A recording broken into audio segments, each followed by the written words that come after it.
વિષય વિજ્ઞાન પાઠ 9 આનુવંશિકતા અને ઉદ્વિકાસ ભાગ 2 તારીખ 28/11/2020 આજે આપણે ભાગ 2 ની અંદર પ્રશ્ન 9 થી શરૂ કરીશું. પ્રશ્ન 9 વટાણાના છોડની ઊંચાઈના લક્ષણ માટે જનીન કેપિટલ ટી પ્રભાવી છે અને જનીન સ્મોલ ટી પ્રસન્ન છે. મેન્ડલના પ્રયોગના આધારે સમજાવો. અથવા વટાણામાં કોઈ લક્ષણની બે પેઢીઓની આનુવંશિકતા સમજાવો. તો મેન્ડલે પ્રયોગ માટે વટાણાનું વૈજ્ઞાનિક નામ પિસમો સટાઇવમો. યાદ રાખજો બધાએ. વટાણાનું વૈજ્ઞાનિક નામ પિસમ સટાઇવમ છે.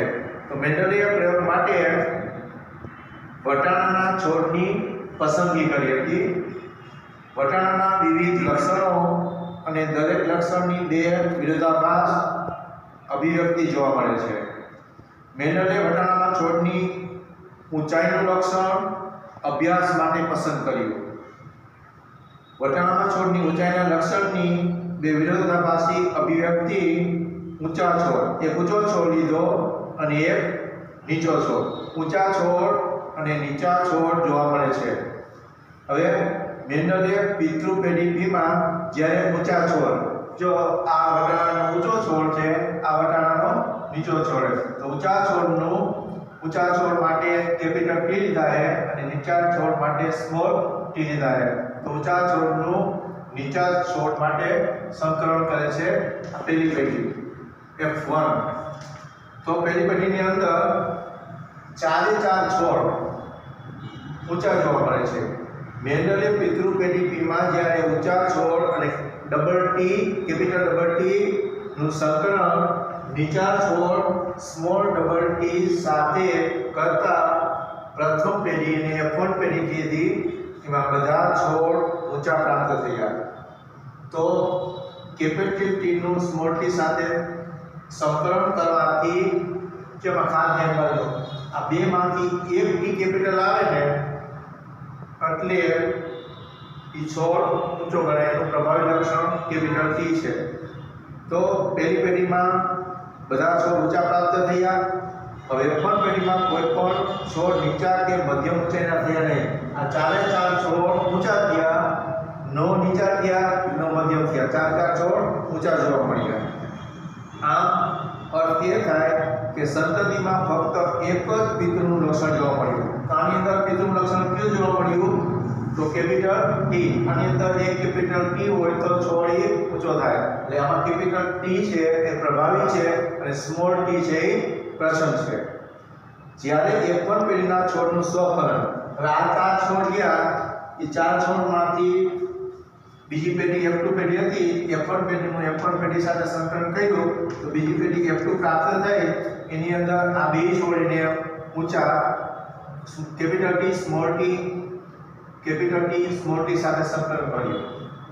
તો બીજી પેઢીની અંદર ચાર છોડ છે, એમાંથી ત્રણ છોડ કેપિટલ ટી સ્મોલ ટી અને ત્રણ છોડ ઊંચા જોવા મળ્યા. અને ચાર છોડમાંથી ત્રણ છોડ ઊંચા જોવા મળ્યા એનો અર્થ થાય 75% છોડ ઊંચા જોવા મળ્યા. અને આની અંદર એક ટી કેપિટલ નથી, બે સ્મોલ છે. અને બે સ્મોલ આવે ને તો છોડ નીચો રહે. એટલે 25% છોડ નીચા, 75%. ચારમાંથી ત્રણ છોડ ઊંચા, એક છોડ નીચો, એટલે 75% છોડ ઊંચા, 25% છોડ નીચા. જ્યારે F1 પેઢીના છોડનું સ્વકલન કરવામાં આવે ત્યારે 3/4, ચારમાંથી ત્રણ સંતતિ એટલે કે 75% છોડ ઊંચા અને 1/4 સંતતિ એટલે કે 25% છોડ નીચા જોવા મળે. આથી ઊંચા અને નીચાપણા માટે જવાબદાર બંને કારક જનીન F1 પેઢીના પિતૃઓમાંથી વારસાગમન પામે છે. આ દર્શાવે છે કે ઊંચા અને નીચાપણા બંને લક્ષણ F1 પેઢીના છોડમાં પહેલી પેઢી હતી એમાં વારસાગમન થાય છે પરંતુ ફક્ત ઊંચાપણાનું લક્ષણ જ આમાં અભિવ્યક્ત થાય પહેલી પેઢીની અંદર. આ પરથી મેન્ડલે નક્કી કર્યું કે લિંગી પ્રજનન દ્વારા ઉત્પન્ન થતા સજીવમાં લક્ષણોનું નિયમન કરતા જનીનની બે પ્રતિકૃતિઓ, બે નકલો હોય છે. જનીનની બંને નકલો એક સમાન અથવા ભિન્ન એટલે કે અલગ અલગ હોઈ શકે. મેન્ડલનો આ પ્રયોગ દર્શાવે છે કે ઊંચા છોડ માટે જનીન કાં બે ટી કેપિટલ હોય કાં બે ટીમાંથી એક ટી કેપિટલ હોય. કોઈ છોડ ઊંચો સ્વરૂપ ડબલ ટી કેપિટલ અથવા એક ટી કેપિટલ અને એક ટી સ્મોલ, જ્યારે નીચા છોડ માટે જનીન સ્વરૂપ બંને ટી સ્મોલ હોવા જોઈએ તો છોડ નીચો ગણાય. તે દર્શાવે છે કે જનીન કેપિટલ ટીની હાજરી છોડમાં ઊંચાપણાની અભિવ્યક્તિ માટે જવાબદાર છે, જ્યારે પ્રભાવી જનીન કેપિટલ ટીની ગેરહાજરી અને બંને સ્મોલ ટી જનીન નીચાપણાનું લક્ષણ વ્યક્ત કરે. આથી વટાણાના છોડમાં ઊંચાપણાનું લક્ષણ પ્રભાવી અને નીચાપણાનું લક્ષણ પ્રસન્ન છે. પ્રશ્ન નંબર 10. જ્યારે વટાણામાં બે છોડમાં બે વિકલ્પી જનીન યુગ્મોના અભ્યાસ માટે સંકલન કરવામાં આવે છે, એમાં લક્ષણ અને વિકલ્પ યુગ્મ, વનસ્પતિની લંબાઈ અને ઊંચા અને નીચા છોડ, બીજનો આકાર ગોળાકાર અને તપાસશે અને સપાટી તપાસો તો સપાટી ખરબચડી, ગોળાકાર અને ખરબચડા. તો નીચેના પ્રશ્નનો ઉત્તર આપો. પહેલો પ્રશ્ન, જો ગોળાકાર બીજ ધરાવતા ઊંચા છોડનું ખરબચડા બીજ ધરાવતા નીચા છોડ સાથે સંકલન કરવામાં આવે તો પ્રાપ્ત સંતતિ કેવી હોય? જો શું કીધું છે? ગોળાકાર બીજ ધરાવતા ઊંચા છોડનું ખરબચડા બીજ ધરાવતા નીચા છોડ સાથે સંકલન કરવામાં આવે તો પ્રાપ્ત થતી સંતતિ કેવી હોય? તો તમામ સંતતિ, કારણ કે આમાં પહેલી પેઢી છે તો પહેલી પેઢીની અંદર 4 છોડ કેમ આમ વટાણા છોડ બહુ ઊંચા દેખાડતા, એ રીતે પહેલી તમામ સંતતિ ગોળાકાર બીજ ધરાવતી અને ઊંચી છે. પ્રશ્ન બીજો, કયા લક્ષણો પ્રભાવી છે? તો ગોળાકાર બીજ, ગોળ બીજ અને ઊંચાપણાના લક્ષણો પ્રભાવી છે. જે પ્રભાવી લક્ષણ હોય ને એ જ પ્રદર્શિત થાય, એ જ પ્રમાણે દેખાય.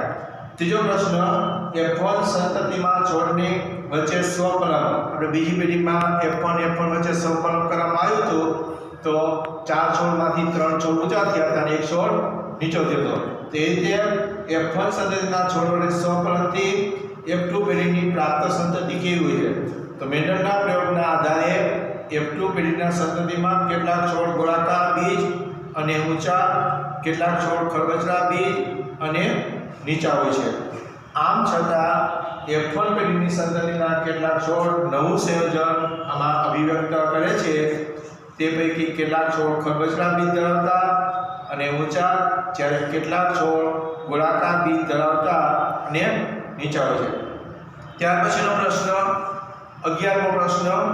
પ્રશ્ન 11 ની અંદર વટાણામાં બીજના રંગ અને આકારના લક્ષણો માટે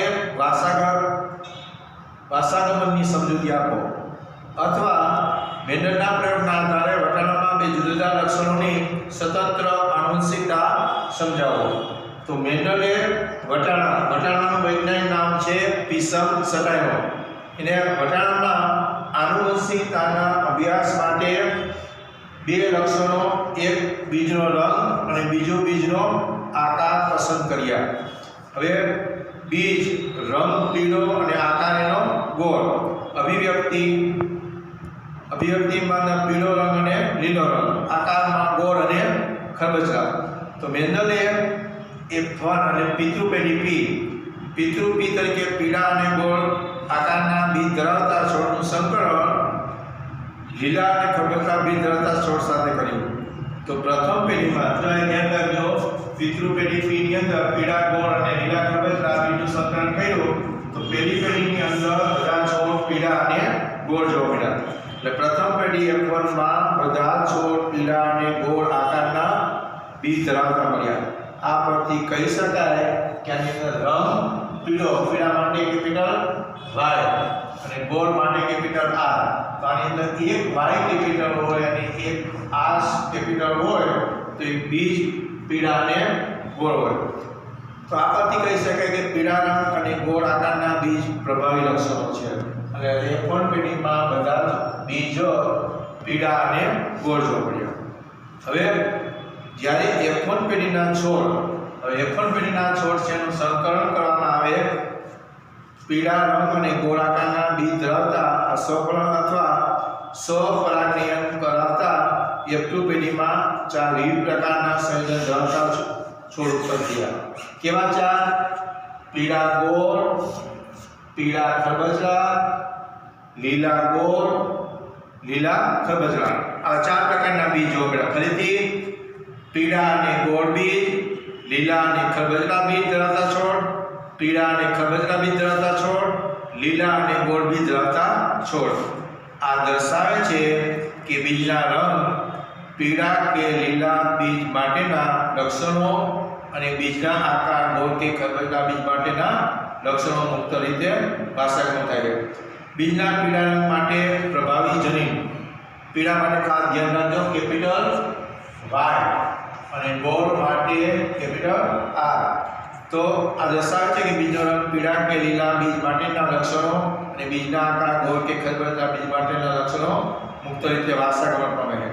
બીજના પીળા રંગ માટે પ્રભાવી જનીન કેપિટલ વાય અને લીલા રંગ માટે પ્રચ્છન્ન જનીન સ્મોલ વાય. તેમજ બીજના ગોળ આકાર માટે પ્રભાવી જનીન કેપિટલ આર અને ખરબચડા આકાર માટે પ્રચ્છન્ન જનીન આર છે. હવે જે લખજો પિતૃ પેઢી પી એમાં પીળા ગોળ ધરાવતા બીજનું લીલા ખરબચડા બીજ દ્વારા સંકરણ કર્યું ત્યારે F1 પેઢીમાં છેલ્લા છોડ થાય તેના બીજ પીળા અને ગોળ મળ્યા. હવે આ પીળા અને ગોળ બીજ ધરાવતા બે છોડનું સંકરણ કરતા F2 પેઢીની અંદર આ બીજી પેઢી છે F2 પેઢીની અંદર. હવે તમે ધ્યાન રાખજો capital Y, capital R, capital Y, small R, small Y, capital R, small Y, small R. આ ચાર રીતે લખવાના, ચાર રીતે લખવાના. હવે આ બેનો ગુણાકાર કરીને મૂકવાનો છે. તો આની અંદર જો આપેલા વાય આપણે લખીએ તો કેપિટલ વાય અને કેપિટલ વાય એટલે બે કેપિટલ વાય થયા અને આર ને આર કેપિટલ આર કેપિટલ એટલે આ એક વાય કેપિટલ એક આર કેપિટલ એટલે પીળા ગોળ લખવાનું. તો આ પીળા ને ગોળ. બીજાની અંદર capital Y, capital R, small R પીળા ગોળ. ત્રીજાની અંદર capital Y, small Y, capital R પીળા ગોળ. ચોથાની અંદર capital Y, small Y, capital R, small R પીળા અને ગોળ. બીજાની અંદર કેપિટલ વાય નું સંકલન કેપિટલ વાય સ્મોલ આર સાથે કરતા capital Y, capital R, small R પીળા ગોળ. કેપિટલ વાય, સ્મોલ આર પીળા ખરબચડા. જો આમાં વાય કેપિટલ છે પીળો આવે પણ આર કેપિટલ નથી એટલે ગોળ નો આવે પીળા સ્મોલ છે એટલે ખરબચડા આવે. Capital Y, small Y, capital R, small R. આમાં બે એક કેપિટલ છે. કેપિટલ વાય અને કેપિટલ આર છે એટલે પીળા ને ગોળ. કેપિટલ વાય, સ્મોલ આર પીળા ને ખરબચડા. પછી કેપિટલ વાય આર નું સ્મોલ વાય આર સાથે સંકલન કરવામાં આવે તો capital Y, small Y, capital R, small R પીળા ને ગોળ. Capital Y, small Y, capital R, small R પીળા ને ગોળ. સ્મોલ વાય, કેપિટલ આર જો બે વાય સ્મોલ છે ને લીલો અને આર કેપિટલ છે એટલે ગોળ. Small Y, capital R, small R લીલા અને ગોળ. ચોથી પેઢીમાં બીજી પેઢીમાં છેલ્લું ચોથું Y, capital small Y, capital R, small R પીળા અને ગોળ. કેપિટલ વાય, સ્મોલ આર, પીળા અને ખરબચડા. Small Y, capital small R લીલા અને ગોળ. સ્મોલ વાય, સ્મોલ આર, લીલા અને ખરબચડા. તો આ પ્રમાણે આની અંદર તમે જુઓ તો પીળા અને ગોળ બીજ કુલ 16 માંથી 9, પીળા અને ખરબચડા 16 માંથી 3, લીલા અને ગોળ 16 માંથી 3, લીલા અને ખરબચડા 1. આ પ્રમાણ કેટલું થયું? 9:3:3:1 થાય. ત્યાર પછીનો પ્રશ્ન નંબર 12મો પ્રશ્નની અંદર પ્રોટીન લક્ષણોની અભિવ્યક્તિ કેવી રીતે નિયંત્રિત કરે છે યોગ્ય ઉદાહરણ આપી સમજાવો. અથવા લક્ષણો કેવી રીતે જનીનોના નિયંત્રણ હેઠળ હોય છે. તો કોષમાં કોષીય ડીએનએ નું નામ ઘણી વખત બોલી ઉત્પત્તિ યાદ રાખજો. ડીઓક્સી રિબોન્યુક્લિક એસિડ એ પ્રોટીન સંશ્લેષણ માટે માહિતીનો સ્ત્રોત છે. કોણ? ડીએનએ. જનીન એ ડીએનએ નો ખંડ એક ટુકડો છે જે પ્રોટીન માટેની ચોક્કસ સાંકેતિક ભાષા છે. આ પ્રોટીન ઉત્સેચક તરીકે વર્તે છે. સજીવમાં ઉત્સેચક ચોક્કસ પ્રક્રિયાઓ એને ઉત્તેજે છે.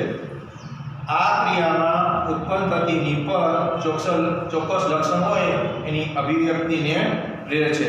ઉદાહરણ તરીકે બગીચાના વટાણાના છોડમાં ઊંચાઈનું લક્ષણ જોવા મળે. આપણે પણ પેલી લીધી ઊંચા છોડ સંકલન કર્યું તો બધા છોડ ઊંચા છોડ મળ્યા. એટલે બગીચામાં વટાણાના છોડમાં ઊંચાઈનું લક્ષણ જોવા મળે છે. છોડની ઊંચાઈનો આધાર સંશ્લેષિત થતા ચોક્કસ અંતઃસ્રાવની માત્રા પર રહેલો છે જે છોડની વૃદ્ધિને પ્રેરે એટલે છોડ ઊંચા થાય. અંતઃસ્રાવની માત્રાનો આધાર ચોક્કસ ઉત્સેચકોનું સંશ્લેષણ કરતી ક્રિયાની કાર્યક્ષમતા પર આધાર રાખે એટલે ઉત્સેચક ઉપર આધાર. જો ચોક્કસ ઉત્સેચક કાર્યક્ષમ રીતે કાર્ય કરે, ઉત્સેચક છે એ વ્યવસ્થિત સારું કાર્ય કરે તો અંતઃસ્રાવ પૂરતી માત્રામાં પર્યાપ્ત માત્રામાં એટલે પૂરતી માત્રામાં નિર્માણ પામી મુક્ત થાય અને છોડ છે એને પૂરું પોષણ મળે એટલે છોડ ઊંચો થાય. જો ઊંચાપણા માટેના જનીનમાં કોઈ પરિવર્તન આવે તો ઉત્સેચકની કાર્યક્ષમતા ઘટે છે. પરિણામે નિર્માણ પામનાર અંતઃસ્રાવની માત્રા ઘટે છે. આથી છોડની ઊંચાઈ વધતી નથી અને છોડ નીચો રહે. જો એની અંદર કોઈ મુશ્કેલી પડે, ઉણપ આવે તો છોડ વધતો નથી, એને બદલે નીચો રહે છે. આ રીતે જનીનનો પ્રોટીન સંશ્લેષણ દ્વારા લક્ષણોને નિયંત્રિત કરે છે. પ્રશ્ન નંબર 13 આનુવંશિકતાની કઈ ક્રિયાવિધિનો લિંગી પ્રજનન કરતા બધા સજીવો ઉપયોગ કરે છે? અથવા આનુવંશિકતાની ક્રિયાવિધિ કેવી રીતે કાર્ય કરે છે? તો લિંગી પ્રજનન દરમિયાન સંતતિમાં આનુવંશિકતા માટે બંને પિતૃનો માતા અને પિતા બંને પિતૃનો સમાન ફાળો હોય છે. બંને પિતૃમાંથી વારસાગમન પામતા જનીનોને આધારે સંતતિના લક્ષણો નક્કી થાય છે. એમાંથી પુરુષ અથવા સ્ત્રી એમાંથી કયું લક્ષણ આવે એ પ્રમાણે એના બાળકમાં જોવા મળે છે. દરેક સંતતિમાં એક પિતૃપક્ષ પાસેથી અને એક માતૃપક્ષ એટલે એક પિતા પાસેથી અને એક માતા પાસેથી પ્રાપ્ત જનીનના બે સેટ એટલે યુગ્મ હોય છે. જનીનો તેમના પિતૃના રંગસૂત્રો દ્વારા વારસાગમન પામે છે. જનનકોષોના નિર્માણ દરમિયાન અર્ધસૂત્રી ભાજન થાય એટલે જો પહેલા અડધું થાય અને પછી અર્ધસૂત્રી ભાજનમાં સમસૂત્રી ભાજનમાં એકમાંથી બે બાળકોષ બને અને અર્ધસૂત્રી ભાજન હોય ને એમાં એકમાંથી 4 બને. એટલે જનનકોષોના નિર્માણ દરમિયાન અર્ધસૂત્રી ભાજન દ્વારા બેકી રંગસૂત્ર સંખ્યા એકકીય થાય છે.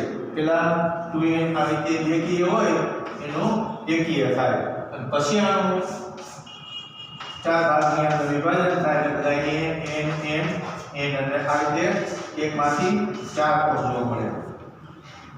જનીનો તેમના પિતૃના રંગસૂત્રો દ્વારા વારસાગમન પામે છે. જનનકોષોના નિર્માણ દરમિયાન અર્ધસૂત્ર ભાજન દ્વારા બેકી રંગસૂત્ર સંખ્યા બેકી હોય એકકીય બને છે. આમ પ્રત્યેક પિતૃકોષમાંથી જનનકોષમાં રંગસૂત્રોની પ્રત્યેક જોડમાં માત્ર એક રંગસૂત્ર આવે છે. જ્યારે માતૃ અને પિતૃના એકી જન્મકોષોના ફલનથી યુગ્મનર એટલે એનું જોડકું જે રચાય યુગ્મનર રચાય એ નિર્માણ પામે છે. યુગ્મનર નવી સંતતિનો પ્રથમ કોષ બને છે.